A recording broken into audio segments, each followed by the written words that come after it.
আগের দিন যে কেকটা বানিয়েছিলাম সেই কেকটা কখন কখন যে শেষ হয়ে গেছে বোঝাই গেল না। তাই আবার আজকে একটা বানিয়েছি। আমার ছেলের এত ভালো লেগেছে যে আমাকে আবারও ঘুরে বানাতে হলো, এত ভালো লেগেছে। তো এই কেকটা কেমন হয়েছে দেখি। সত্যি কেকটা খুব সুন্দর হয়েছিল, খেতে দারুণ লেগেছিল। শুধুই যে আমার ছেলের ভালো লেগেছে তা নয়, বাড়ির সবাইয়ের খুব ভালো লেগেছিল। তো কেকটা যখন বানিয়েছিলাম তখন ভাবিনি যে এতটাও ভালো হবে বলে। ওই সবাই মিলে একটু একটু কেকটা খেয়েছি, তো ঠিক মনটা কারোই ঠিকঠাক মতন ভরলো না। তো সেই জন্য আবারও কেকটা বানাতে হয়েছে আমাকে।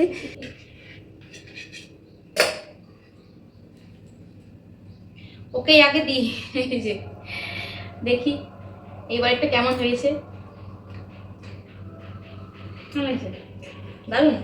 ওর এই কেকগুলো এত পছন্দ হয়েছে, এত পছন্দ হয়েছে। আগেরটাও এত ভালো লেগেছিল, আর এইবারটাও তো বলছে।